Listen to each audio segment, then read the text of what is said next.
السلام عليكم ورحمة الله وبركاته. أهلا وسهلا بكم في قناتي شيماء أبو المجد. الفيديو النهاردة مختلف تماما، هنعمل مع بعض الكيكة بس بطريقة جدتنا بمكون واحد إضافي هينقل معاكي الطعم في مكان تاني خالص. أول حاجة كده، لو ما حطيتيش لايك حطي لايك، وما اشتركتش في القناة اشتركي في القناة. يلا مع بعض نشوف المكونات.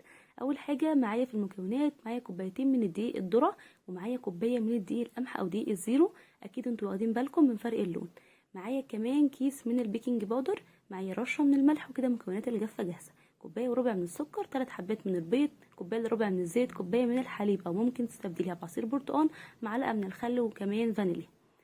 هحط بقى كل الدقيق على بعضه، دقيق كوبايتين من الدقيق الذره، وكوبايه من الدقيق الزيرو او دقيق القمح، ورشه من الملح مجرد ان هي سنه مش اكتر، وكيس من البيكنج باودر وهنخله عشان التكتلات. اقلبهم مع بعض كويس واجيب الخلاط بتاعي، احط فيه كوبايه من الحليب، كوبايه الا ربع من الزيت، 3 حبات من البيض، معلقه من الخل، وكمان الفانيليا، واحط كوبايه وربع من السكر، ممكن كوبايه ونص حسب رغبتك، وهضربهم مع بعض كويس جدا في الخلاط من 3 ل 5 دقايق، مش اقل من كده.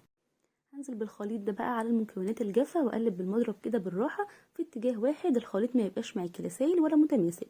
بعد كده الصينيه بتاعتي دهنتها بالزيت وبطنتها بالدقيق، هنزل فيها بالخليط الجميل اللي عملناه مع بعض. عايزه اقول لكم كان ريحتها حلوه جدا. الدقيق الذره بيفرق جدا جدا في الكيك وبينقل طعمها بجد في مكان تاني خالص. جربوها بالطريقه دي ان شاء الله تعجبكم قوي.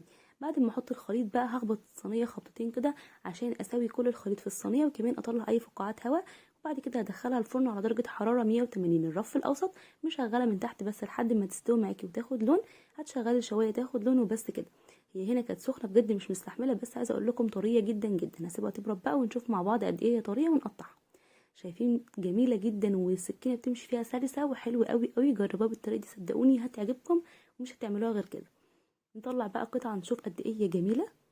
شايفين لونها فاتح وهشه وطريه وحلوه جدا جدا، طعمها حلو قوي. جربوها بالطريقه دي ان شاء الله تعجبكم. لو الفيديو عجبكم ما تنسوش تحطوا لايك وتشتركوا في القناه وتفعلوا زر الجرس عشان يوصل لكم كل الفيديوهات الجديده.